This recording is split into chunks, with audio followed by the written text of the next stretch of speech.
Hello दोस्तों, GK उत्कर्ष IQ में आप लोगों का स्वागत है। तो आज मैं ज्ञान बिंदु जीएस एकेडमी द्वारा जो कि प्राचीन भारत के इतिहास लेके आए हैं, जो कि यह सभी एग्जाम के लिए महत्वपूर्ण है। जो कोई भी एग्जाम हो, प्राचीन भारत के इतिहास जैसे यूपीएससी, बीपीएससी, रेलवे, एसएससी या बिहार दरोगा या बिहार पुलिस, ये सभी के लिए जो है प्राचीन भारत इतिहास बहुत महत्वपूर्ण है। और जो ज्ञान बिंदु जीएस एकेडमी जो है ना, यह पटना का नंबर 1 संस्थान है। तो इसलिए आप लोग यह जो है वीडियो ज़रूर देखिए। और जो भी जीएस होगा प्राचीन भारत का इतिहास जो है, इसमें सभी जीएस हम अपलोड कर देंगे बारी बारी से, आप लोग देख लीजिए। तो आइए शुरू करते हैं।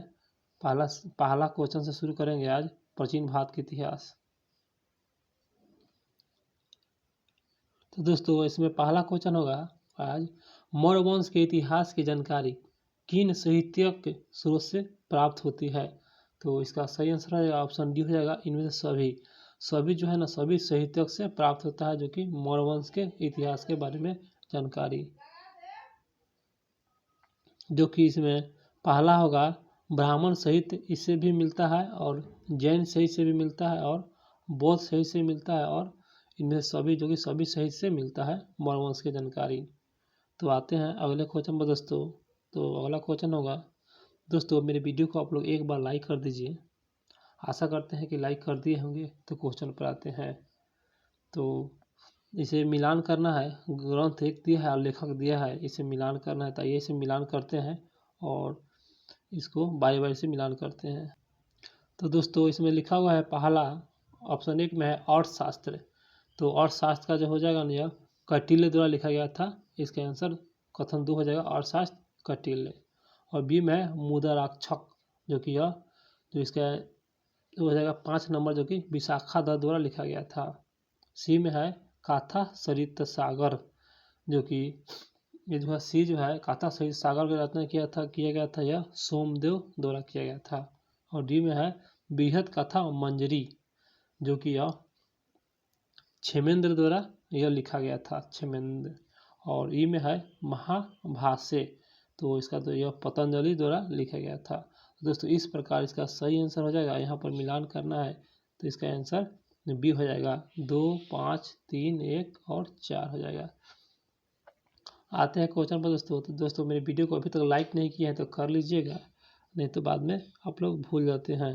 तो क्वेश्चन पर आते हैं, मौर्य प्रशासन के विषय में जानकारी देने वाला सबसे महत्वपूर्ण ग्रंथ कौन सा है। तो इसका सही आंसर हो जाएगा दोस्तों ऑप्शन डी हो जाएगा, अर्थशास्त्र। अर्थशास्त्र जो है ना, यह मौर्य प्रशासन के विषय में जानकारी देने वाला सबसे महत्वपूर्ण ग्रंथ है, अर्थशास्त्र। आते हैं क्वेश्चन पे। तो अगला क्वेश्चन है, मौर्य काल के इतिहास की जानकारी देने वाले में प्रमुख ग्रंथ जैन परिषद षष्ठोपवन किसकी रचना है। तो इसका सही आंसर हो जाएगा दोस्तों ऑप्शन बी हो जाएगा, हेमचंद्र का यह रचना है। आते हैं दोस्तों अगले क्वेश्चन पे। तो अगला क्वेश्चन होगा, मालवा, गुजरात और महाराष्ट्र निम्नलिखित में से किस शासक ने पहली बार जीता था। तो इसका सही आंसर हो जाएगा ऑप्शन डी, चंद्रगुप्त मौर्य ने ही सर्वप्रथम जीता था। मालवा को जीता था, गुजरात को जीता था और महाराष्ट्र को जीता था। सर्वप्रथम पहली बार चंद्रगुप्त मौर्य द्वारा जीता गया था। क्वेश्चन होगा अगला, इंडिका पुस्तक किसकी रचना है। तो इसका सही आंसर हो जाएगा ऑप्शन डी बी हो जाएगा दोस्तों, यह मेगास्थनीज द्वारा यह रचना किया गया है। मेगास्थनीज, इंडिका पुस्तक मेगास्थनीज। 7 नंबर क्वेश्चन है, निम्नलिखित में से किस यूनानी विद्वान ने चंद्रगुप्त मौर्य को सेंडोकोटस कहा। तो इसका सही आंसर हो जाएगा ऑप्शन 1 हो जाएगा, सॉरी दोस्तों ऑप्शन 1 हो जाएगा, जो कि जस्टिंग ने कहा था सेंडोकोटस किसको। तो चंद्रगुप्त मौर्य को जस्टिंग ने कहा था। आते हैं अगले क्वेश्चन पर। तो सर्वप्रथम किस विद्वानों ने सेंडोकोटस की पहचान चंद्रगुप्त मौर्य से की थी। तो इसका सही आंसर आएगा ऑप्शन डी हो जाएगा दोस्तों, विलियम जोन्स पहचान किया गया था, चंद्रगुप्त मौर्य से किया गया था, विलियम जोन्स। 9 नंबर क्वेश्चन होगा, निम्न में से सही कथन का चयन करना है। तो इसका आंसर सी हो जाएगा दोस्तों, जो कि 1 और 3 ही सही है। तो पहला देखते हैं, मेगास्थनीज सिरकोस निकेटर का राजदूत था, जो कि सही है, यह सिरकोस निकेटर का राजदूत था। और तीसरा कथन होगा, मेगाथनीज ने अपनी पुस्तक इंडिका में भारतीय समाज के 7 वर्गों में विभाजित किया था, जो कि ये भी सही है। इस प्रकार इसका आंसर 1 और 3 हो जाएगा। आते हैं क्वेश्चन पे, तो अशोक के कुल कितने अभिलेख अभी तक प्राप्त हुए हैं? टोटल अभिलेख बताना है अशोक के। तो इसका आंसर जो है ना दोस्तों डी हो जाएगा। 40 अभिलेख जो है ना अभी तक प्राप्त हुआ है अशोक के 40 अभिलेख। बहुत अच्छा क्वेश्चन लेके आए हैं दोस्तों, और पूरे देखिएगा। आया है, निम्नलिखित में से किस एक विदेश में अशोक का कोई अभिलेख शिलालेख प्राप्त नहीं है, वह कौन सा देश है? तो इसका आंसर हो जाएगा, इसका आंसर दोस्तों सी हो जाएगा, श्रीलंका। श्रीलंका में है ना अशोक का कोई भी अभिलेख या शिलालेख प्राप्त नहीं हुआ है श्रीलंका से। आते हैं क्वेश्चन पे, तो क्वेश्चन होगा, मौर्य वंश के इतिहास की जानकारी का महत्वपूर्ण स्रोत क्या है? तो इसका आंसर 1 हो जाएगा, अशोक के शिलालेख।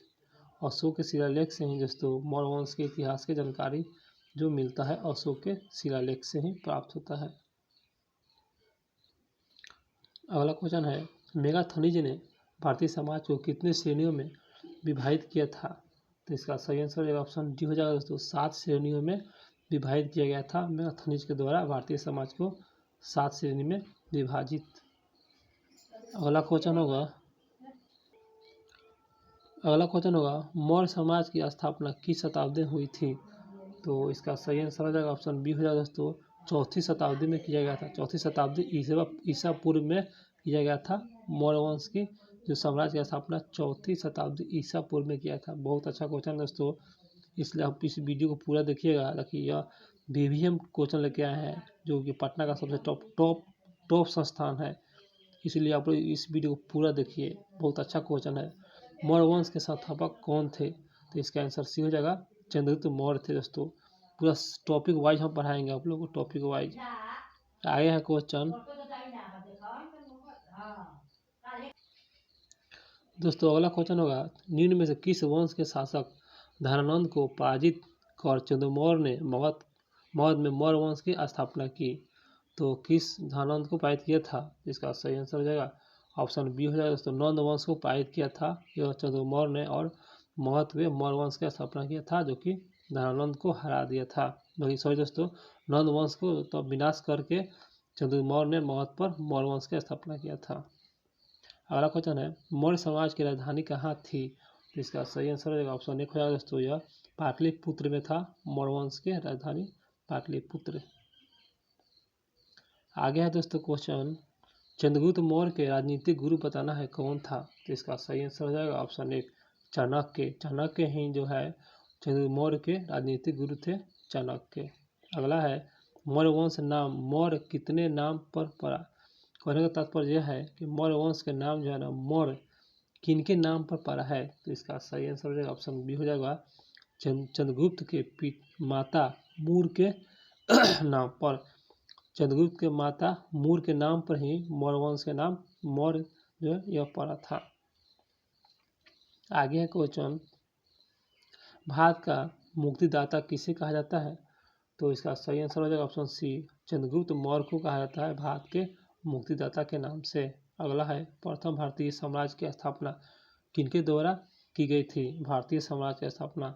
तो इसका सही आंसर हो जाएगा ऑप्शन 1 हो जाएगा, चंद्रगुप्त मौर्य के द्वारा किया गया था भारतीय साम्राज्य की स्थापना। आगे है, निम्नलिखित में से किस ग्रंथ में मौर्य वंश के शासकों को मौर्य क्षत्रिय कहा गया? मौर्य क्षत्रिय। तो इसका सही आंसर हो जाएगा दोस्तों ऑप्शन सी हो जाएगा, एक और बी दोनों सही है।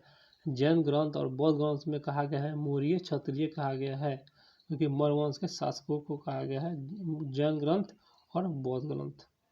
अगला है, वर्ण क्रम धर्म का प्रबल पोषण कौन था? वर्ण श्रम धर्म का प्रबल पोषण। तो इसका सही आंसर हो जाएगा ऑप्शन डी हो जाएगा, चाणक्य। इसी को ही कौटिल्य के नाम से जाना जाता है। दोस्तों आते हैं अगले क्वेश्चन पर। तो अगला क्वेश्चन होगा, चंद्रगुप्त मौर्य मगध गद्दी पर कब बैठा था? तो इसका सही आंसर हो जाएगा ऑप्शन सी, 322 ईसा पूर्व में बैठा था। चंद्रगुप्त मौर्य मगध गद्दी पर 322 ईसा पूर्व बैठा था। अगला क्वेश्चन है, चंद्रगुप्त मौर्य को किस कीर्ति ग्रंथ में ब्रिसल और कुलहीन कहा गया है। तो इसका सही आंसर हो जाएगा ऑप्शन डी, इनमें से कोई नहीं। तो जो जो ब्रिसल और कुलहीन कहा गया है, जिसमें बरहा साहित्य में कहा गया है और मुद्राक्षक में कहा गया है और विष्णु पुराण में कहा गया है, सभी में कहा गया है कुलहीन कहा गया है चंद्रगुप्त मौर्य को। आते हैं दोस्तों क्वेश्चन पे।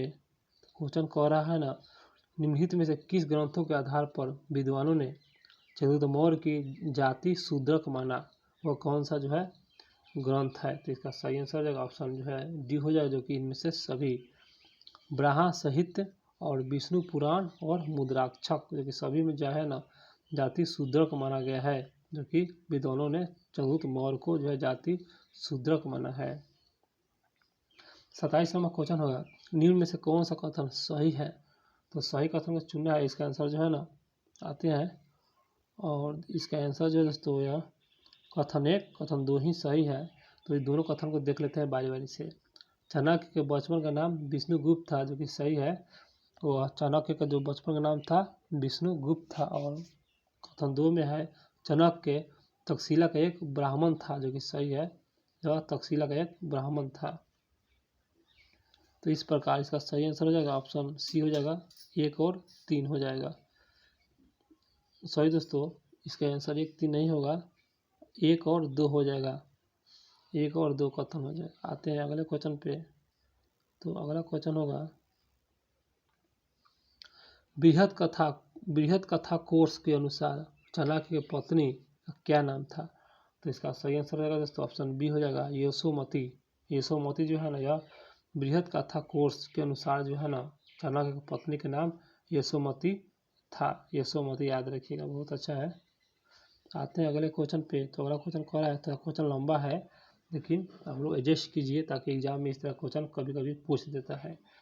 किस ग्रंथों में कहा गया है कि राजा नंद ने भरे दरबार में चाणक्य को अपमानित किया।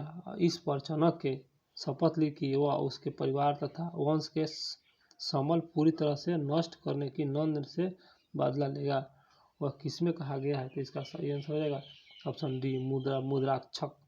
यह ग्रंथ है जिसमें इसी में कहा गया था कि ये सब जो जानकारी जो है नष्ट करने की नंद को बदला लेगा, यह मुद्राक्षक में कहा गया है। आते हैं क्वेश्चन पे अगला। तो अगला क्वेश्चन है, यूनानी राजा सिकंदर के एक सेनापति सिलकस निकेटर को किसने हराया। तो इसका सही आंसर हो जाएगा ऑप्शन 1 हो जाएगा, चंद्रगुप्त मौर्य ने हराया था। आते हैं 31वां क्वेश्चन पर। तो निम्नलिखित में से कौन सा क्षेत्र संधि के तहत सिलकस ने चंद्रगुप्त मौर्य को दिया था। कौन सा संधि हुआ था, तो जो दिया था, तो इसका सही आंसर होगा दोस्तों ऑप्शन डी हो जाएगा, 1 2 3 और 4 सभी हो जाएगा। जो कि कौन सा संधि के तहत जो है ना सिलकस निकेटर ने चंद्रगुप्त मौर्य को दिया था। तो हेरात दिया था, कंधार दिया था, बलूचिस्तान दिया था और काबुल दिया था। सभी दिया था, हेरात, कंधार, बलूचिस्तान और काबुल सभी दिया था सिलकस निकेटर। सिलकस ने दिया था किसको, तो चंद्रगुप्त मौर्य को दिया था। आगे क्वेश्चन होगा, चंद्रगुप्त मौर्य ने सिलकस को कितने हाथी उपहार दिए थे। तो अब दोस्तों अब जो दिया था चंद्रगुप्त मौर्य ने दिया था सिलकस को हाथी। तो आइए देखते हैं ऑप्शन से। तो दोस्तों इस प्रकार इसका सही आंसर जो ऑप्शन सी हो जाएगा, 500 हाथी दिया था। बहुत अच्छा क्वेश्चन है, 500 हाथी। आते हैं अगले क्वेश्चन पर। सिलकस ने अपनी पुत्री हेलेना को विवाह किसके साथ कर दिया। तो इसका सही आंसर हो जाएगा ऑप्शन 1, चंद्रगुप्त मौर्य के साथ कर दिया था। किसने, तो सिलकस ने किसकी, तो पुत्री का विवाह किया था। हेलेना पुत्री थी जो विवाह किया था चंद्रगुप्त मौर्य के साथ कर दिया था। आते हैं अगले क्वेश्चन पर। तो क्वेश्चन होगा, मेगास्थनीज ने कौन था। इसका सही आंसर होगा ऑप्शन 1 हो जाएगा दोस्तों, चंद्रगुप्त मौर्य की राजसभा के यूनानी राजदूत था। मेगास्थनीज जो था ना, यह चंद्रगुप्त मौर्य के राजसभा में यूनानी राजदूत था। आते हैं क्वेश्चन पे। तो क्वेश्चन है, चंद्रगुप्त मौर्य के दरबार में आने वाले मेगास्थनीज किसकी राजदूत था। तो इसका सही आंसर हो जाएगा ऑप्शन बी हो जाएगा, जो कि सिलकस निकेटर का राजदूत था। जो कि आने वाला मेगास्थनीज जो था ना किसके राजदूत था, तो मेगास्थनीज जो था ना यह सिलकस निकेटर का राजदूत था, जो कि चंद्रगुप्त मौर्य के दरबार में आया था। अगला क्वेश्चन है, किस यूनानी लेखक ने पाटलिपुत्र को पोलीब्रुथो कहा। इसका सही आंसर हो जाएगा ऑप्शन डी हो जाएगा, मेगास्थनीज ने कहा था पोलीब्रुथो। आगे क्वेश्चन, चंद्रगुप्त मौर्य ने अपनी राजधानी कहाँ बनाई? तो इसका सही आंसर है ऑप्शन डी, पाटलिपुत्र में बनाई थी। अगला है, किस अभिलेखों से चंद्रगुप्त मौर्य की बंगाल विजय की जानकारी मिलता है? कौन सा अभिलेख है? इसका आंसर सी हो जाएगा, महास्थान अभिलेख।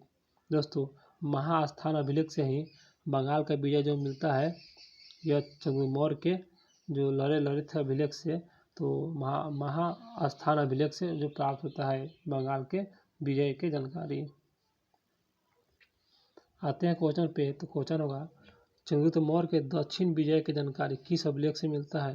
तो इसका सही आंसर ऑप्शन डी हो जाएगा, इनमें से सभी, जो कि आहनानूर अभिलेख से मिलता है, और मुरनानूर से मिलता है, और अशोक के अभिलेख से मिलता है, सभी से मिलता है जो कि दक्षिण विजय की जानकारी। अगला है, चंद्रगुप्त मौर्य के समय कहाँ से प्राप्त अभिलेख से मौर्य काल में अकाल, सूखा जैसी देवी ये सब राज्य के द्वारा राहत कार्य के की जाने वाले विवरण मिलता है? तो इसका सही आंसर ऑप्शन ई हो जाएगा दोस्तों, एक और बी, महास्थान बांग्लादेश से मिलता है, और बी में है सहगौरा जो कि मास्की से मिलता है। आते हैं क्वेश्चन पे, तो क्वेश्चन कह रहा है दोस्तों अगला, प्राचीन भारतीय राजनीति का प्रसिद्ध ग्रंथ कौन सा है? इसका सही आंसर ऑप्शन बी हो जाएगा, अर्थशास्त्र।